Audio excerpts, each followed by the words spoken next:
So thank you so much for this kind invitation, Sajad and Michael. Um, so I want to start with a point that's made by Julieta Singh, where she discusses how no archive will restore us.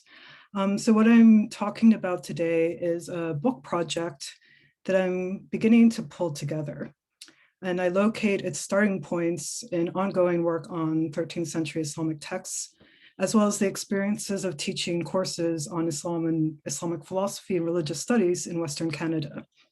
And so I can share more about both subjects, especially the latter, in our discussions and conversations.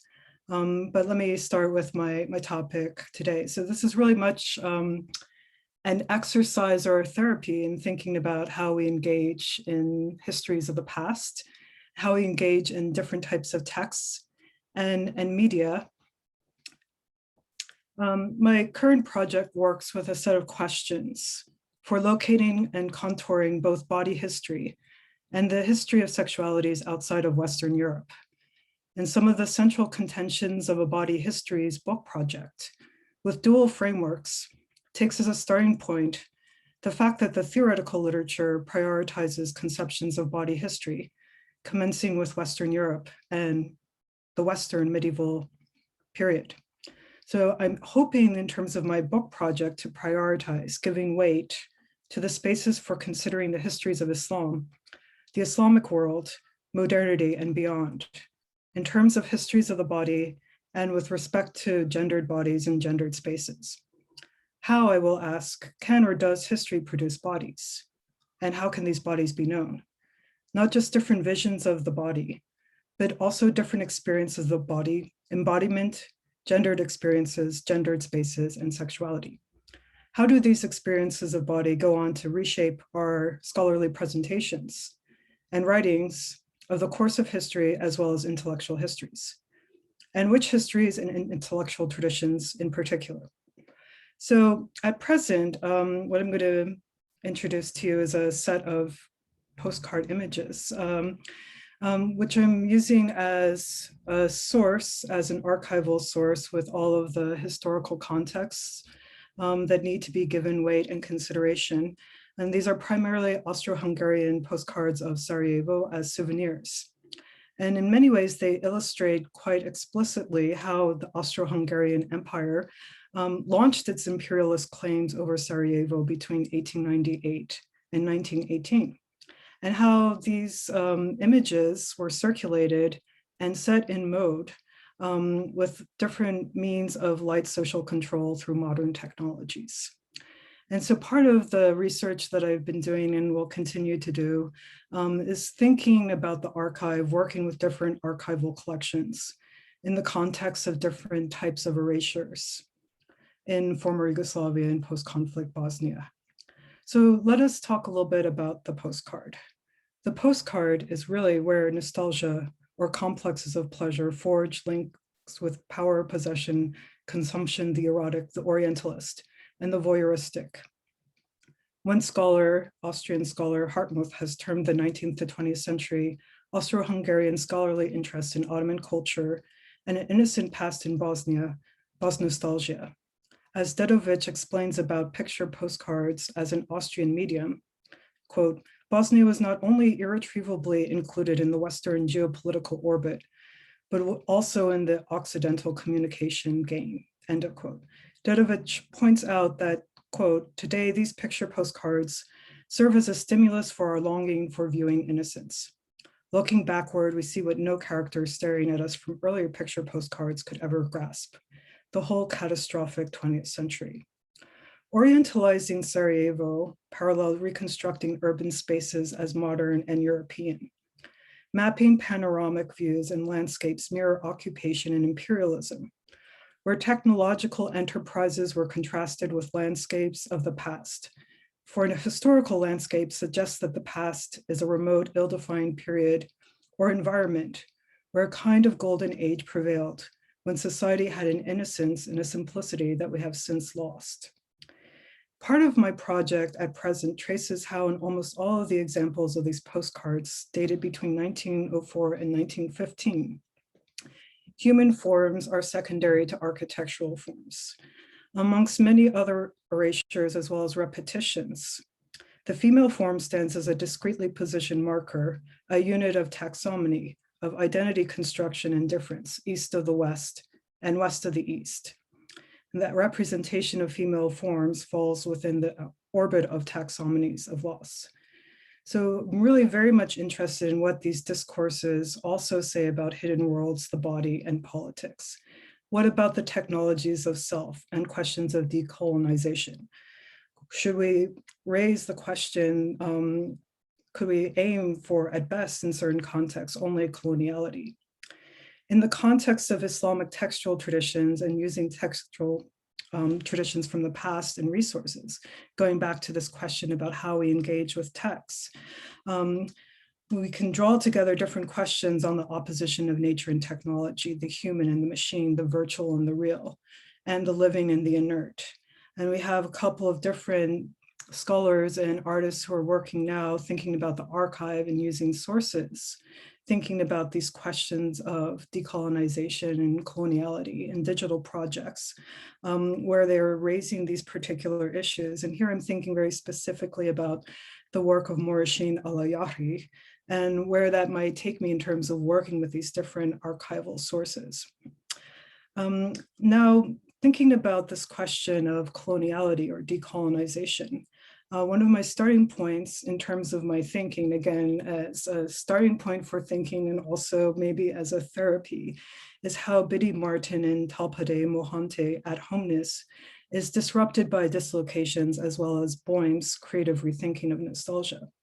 And before turning to our postcard images and sharing more of them with you, giving you something tactile even at our virtual distances, I'd like to note that according to Boehm in the off-modernist tradition, quote, reflection and longing, estrangement and affection go together.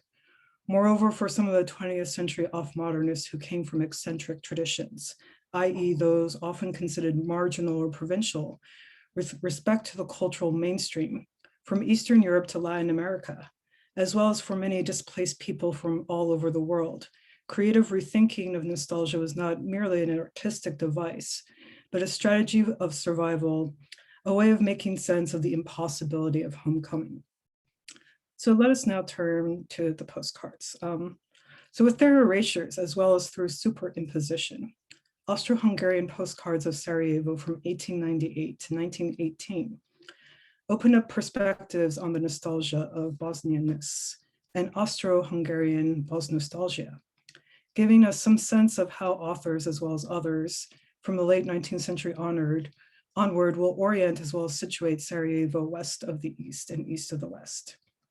So working currently with 3 sets of postcards from the Bosniak Institute in Sarajevo, as they've been re-archived by the University of Basel as part of a web database entitled VIF, Visualizing Family, Gender, Relations in the Body, the Balkans, approximately 1816 to 1950, and reproduced in the publications of Bosnian scholars such as Prisovic, Skora, and Husejnovic Babic since 2001.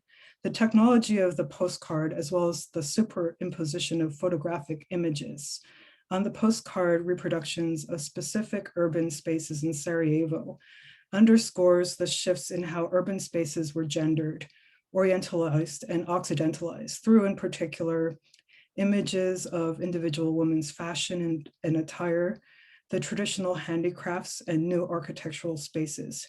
In particular, in these postcards, the newly created religious institution, the Sharia law school built in 1889, which you can see in the image on the right-hand side. And based on the pseudo-Moorish architectural designs of Carlo Patic. The photographic methods and uses of montage conceal as well as create surfaces. In addition, the hand tinting or hand coloring refers to a lightly painted image that is still distinguishable as a photograph. Overpainting refers here, when we look at these images, to what has been heavily painted over. And so we can see that the photographic origins reproduced in these postcards are mostly obscured and kind of painted over quite literally. The Though the underlying structures are open to interpretation, and especially with historical distance, it could be argued that the mechanical excellence and superiority of Europe is superimposed over the Orient through montage and hand tinting and hand coloring techniques. So the two images here. The first setting, a side street in the old city, the Stari Grad in Sarajevo. The setting in the image on the right, the Sharia law school in Sarajevo. Here we see the superimposition of women in traditional dress and a man in traditional dress with a wagon and horses. We also will see in our next image. So we have kind of this one particular panoramic view that's represented here, the superimposition of the two women in textiles representing traditionally attired women. And so we see in the background, not only the Sharia law school, but also a landscape, a city panorama that echoes what we saw in the first two postcard images. Viewed in one direction, the city landscape in the background is almost entirely painted. There are indicators on the far left of power lines extending over the Sharia law school. The superimposition of two women in traditional attire, one with striped textile covering and traditional headdress, and the other with a face veil, is in the same placement of the postcard image that we saw earlier on the in the previous two set.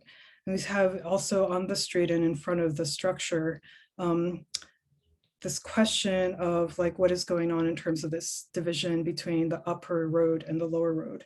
Other women are looking towards the landscape, and we can see that this is circulating a sense of progress and modernization when we go to our next set of images.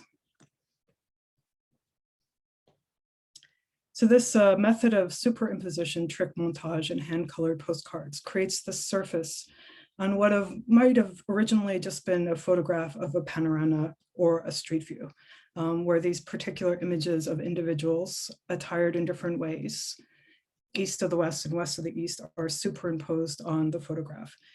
Again, the placement of human forms is secondary to architectural forms. The orientation of the image is both with verticality and horizontality. Human forms are lined up parallel to street plan to give a harmony of the modern metropolis, a linear street plan, east and west, north and south. Two streets, upper and lower, are divided by this wooden railing. On the far right of the image, a woman and a man in European attire stand on one side of the Sharia law school. The man is pointing at the unknown photographer, we could say oriented towards the European technology of the camera, as well as its recording and surveillance. A young boy with bare feet is also looking at the photographer, who is photographing this panorama of Sarajevo that we see in the back. Viewing the image from left to right, we are able to, again, experience the circulation of images, moving from quote unquote traditional to progress and modernization. And we have another scholar, Bakic Hayden, as well as Todorova, who approached some of these representations in terms of what we could call nesting Orientalisms. In this particular image, we have a very good example of a dividing marker between these nesting Orientalisms. And this would be the young girl holding the traditional pitcher, the ibrik. So women dressed in traditional striped textiles are showing their backs as they walk down the lower side street that leads to the old city, as well as the central marketplace. The girl is standing alone at this juncture between the two side streets that are going in two different directions. She's dressed in a traditionally embroidered headdress. Both she and the woman in Western attire are standing with her hands crossed. Is she looking with longing at the woman dressed in European attire, as well as the man with the Kaiser-inspired mustache and spectacles? As in the words of Boehm, what bright, impossible futures of nostalgia do they look towards in anticipation? And so it's very interesting working with these different types of sources to kind of think again about the technologies of reproduction, the technologies of self, how certain things like hand tinting and photographic methods of superimposition are employed in these postcards that were meant to be circulating from Sarajevo to Western Europe, and how they are concealing or imagining the Orient, paralleling the Austro-Hungarian occupation, its modernization project, and how they also mark in many different ways displacements of Ottoman landscapes of memory and histories of urban spaces. So as we're introducing all of these different ideas today, so I'm going to turn to some of my concluding thoughts and comments. Again, kind of thinking about this engagement with texts in the past, from the past. So the project that I'm developing is, again, a project that's thinking about body histories. And so what I'm presenting today will form the basis of one chapter. And as I'm developing this book project, I'm thinking also about the memory spaces of pious women in Sarajevo's urban history. How could they serve as theoretical and practical signposts as memory spaces for approaching parallel Ottoman and post-Ottoman landscapes of memory, with all of that these concepts entail? So even in terms of thinking about the different types of erasures, thinking about all of the different issues that are connected with thinking about positionality and using different types of sources. They offer many different ways to approach different questions, again, about dislocation, ways that are kind of signaling the conditions of experiencing the limits of modernity, the margins of empires and nation states. So as someone who is working between religious studies and Islamic studies, I'm hoping that by working on these different types of sources, I will be able to situate different types of discourses and scripts on body, gender, and sexualities broadly in the local and global histories of the 16th and 19th centuries, and underscore in many ways gendered space and bodies. What's interesting to think about, again, as a concluding point that circulates back to what I was mentioning earlier, a lot of the scholarly literature on body history, from the history of criminality to autopsy to medical discourses on gendered bodies and female spirituality, suggests different rationales for why discourses on saintly bodies became so prominent in the early modern periods, and how sainthood and sanctity embodied and was displayed through the body in parts. So how this is actually opening up the body to scrutiny, locating anatomical order as political. And again, on a parallel trajectory, parallel to the emergence of different types of intellectual traditions from Western Europe, in particular, medical models. Yes, so thank you very much. Thank you, Lisa. So we have, I'd say, about 10 minutes for some discussion. So questions and comments for Lisa?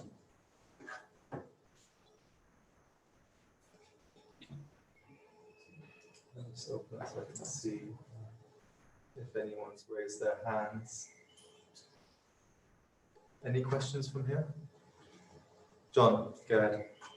Can I ask a question about the Sharia Law School and its representation on the postcard? Was that something? In what way are you envisaging that was understandable to the audience? I mean, presumably they weren't privy to knowledge of what the building was. Is it in the features that you're identifying this kind of signification of the Orient? Right, that's a really interesting question. And it's really interesting to think about these architectural spaces and a remapping in particular of Sarajevo during this period of Austro-Hungarian rule. And so echoing some of the very important points mentioned earlier, thinking about imperialism and colonization, one of the ways that forms of education and forms of identity were being restructured was through the introduction of these new architectural forms. And that was something that could be seen very specifically through changing streets and introducing these types of architectural forms. So over time, originally the form was probably not translatable to everyone living in Sarajevo in the early 20th century, but over time it becomes iconic, symbolic of a coalescence of different ways of configuring what it means to be east of the west, west of the east in Sarajevo. And it almost becomes representative of a type of nostalgia for the past, according to Boehm and others, in terms of thinking about the types of erasures and the destruction of cultural monuments and heritage that took place in the 1990s. Any other? Norman, you have your hand up, I think. Thank you for that fascinating presentation. I'd like to say something about this nostalgia category, which first came up actually in Paul's presentation.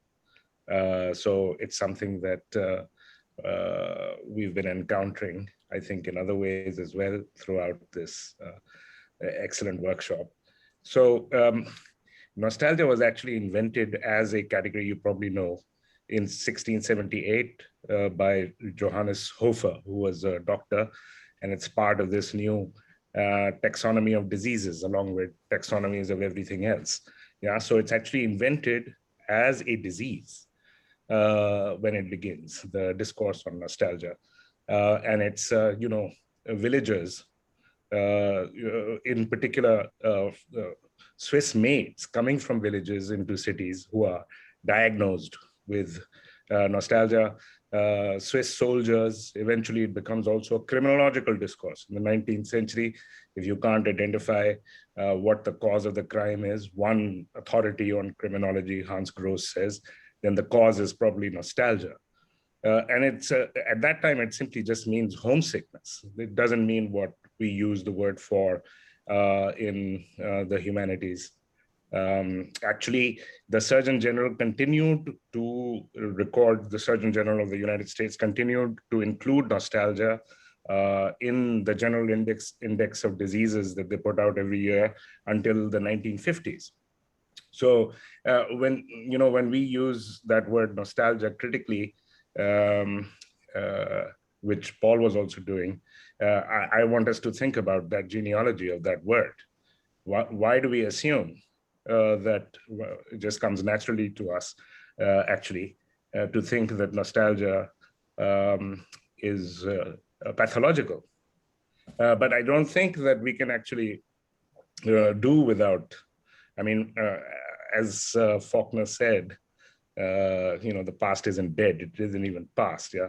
But we to have intensive relations with the past, our own past, some other past, past that is further back. I don't think it's possible not to have such relations.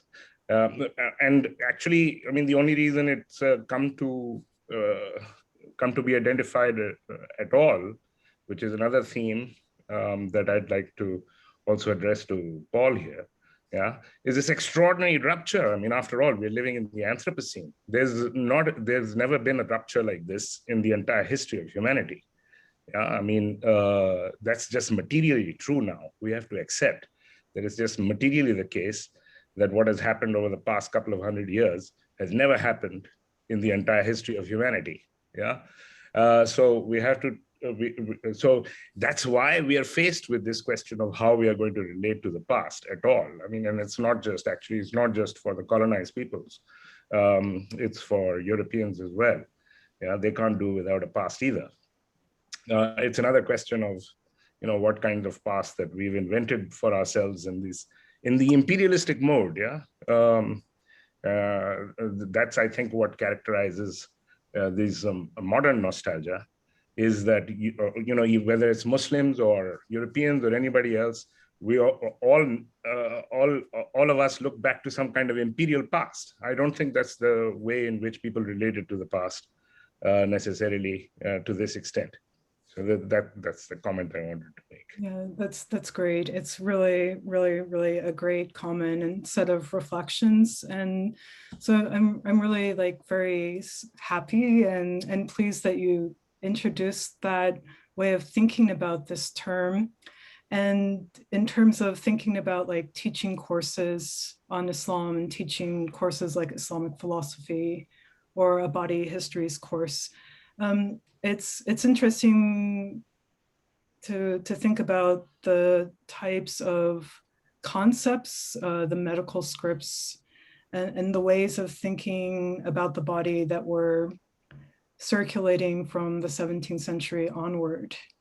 And to see this as a way of defining so much of self, or the technologies of self as we move forward in time. There's a lot for me to say, thinking about other parts of this book, other things that I'm exploring as part of this book project. But since we have, Paul has a question, we can return to it in discussion later. Yes. Just before we go to Paul, quickly take a question from Istvan about the postcard, and then we'll come to Paul. Yes, if I may say something. When I was listening to our friend just 5 minutes ago, I was thinking about this famous saying that says, that you cannot look face to face at the sun and death. But I was thinking, well, if you look them together, then it is possible to look at them. The sun and death working together, hand in hand, if I may say. The principle and the death penalty working together. But while I was looking at your presentation, and more specifically the last postcard, which is wonderful, I was thinking, and I would like your reaction about it. First, of all this gender construction, very, very strong in this postcard, where you have the couple of equal men and women, European dressed, and all these Muslim women going down to hell, maybe, dominated by penis-like minarets, which is very, very, very powerful and very clear. And this young girl who is somehow in the middle and looking at the camera as this machine that is going to free her from her fate, or terrible fates. And then it came to my mind this, and this is what I wanted to bring there. This thing that Hegel says in Aesthetics, when he stresses on the fact that the specificity of the West is that the West created images as representations, not as icons, precisely not as icons, but the images in the West are specifically only representations, and it goes with the how could I say, the work of not only producing Orient as images, postcards that are sent, addressed abroad, and create with the travel a clear border between the Orient and Occident, but also in this production of images, an aestheticization of the West, of the Orient, which is constitutive of the politicization of the world. And it goes back, you know, to this famous saying of Goebbels, that we have to aesthetize politics, to which Walter Benjamin answers, we have to politicize aesthetics. You remember. So this aesthetization through image, to the technology of images, look very much like the way this politicization and this domination, this colonization always work, and always work by putting all the times in those images women at the center somehow, or always targeting women, which is also, as a French, so important, because you know that's in the last 40 years in France, all the discussion about Islam is always only turning around women, which is very interesting. Yeah, this is very true. Like, to think about also the reproduction, repetition, circulation of these images. And then in terms of what Julieta Singh says about the archive. So we go back to the past. We want to see and understand the lived experience, or we want to understand gendered spaces before Austro-Hungarian rule or after, before the advent, quote unquote, of modernity, and after. The archive, as it stands now, will not open itself up in the way that we would like. But she says, yet there's this desire. There's this desire for a body archive, like thinking about the representation and repetition of these images of humans who are secondary to the architectural structures that are also representative of the technologies, the excellence of modernity. The archive will not open up for us what we're hoping to find.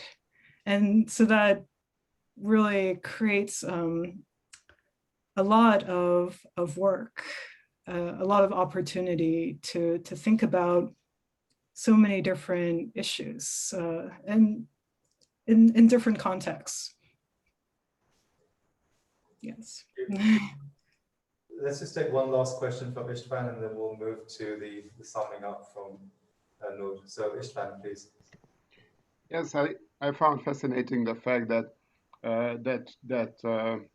archetypal Islamic building, which is there, and for the viewer it would be probably seen as an old authentic building from the heart of Sarajevo, is actually was a very modern building, which was built as an inclusion of the local elites to the new empire. So, and all this wouldn't be known by the viewer. And it's also interesting, this style of, because at the same time, or slightly later, similar type style was also used in Cairo, incidentally, and some of the best buildings are still standing of this period, and they were constructed by Hungarian or Austro-Hungarian architects in Cairo, and the same style was also used in some of the most splendid buildings of the time in Budapest, synagogues of Budapest, which is a looking for a self-identity for the Hungarian Jewish community. But actually, Herz Pasha, who built those in Cairo, he was also of Budapest Jewish origin. But at the same time, there were also buildings looking for the Hungarian Oriental origins, which were very Oriental. So there is this nostalgia there to Oriental origins, and in that part of the world of Europe, and yeah, it would be actually interesting to see whether these buildings were represented also on postcards Yes. from Yeah, Budapest, because and it's fascinating also in terms of thinking about like the neo-Moorish architecture in the American context. And so there's some different scholars who have looked at Orientalism in North America, and specifically in terms of the World's Fair Exposition and architecture in New York City. So what this neo-Moorish architecture comes to represent. And maybe even Mexico would be very interesting for that instance, because there is also. Thank you. Cool. Well, thank you again, Lisa. Thank you to all people who presented. I think this has been a wonderful conversation. I'm now going to turn to Noor to make some kind of final comments. And then, yes, hopefully we can hear from some of the others as well.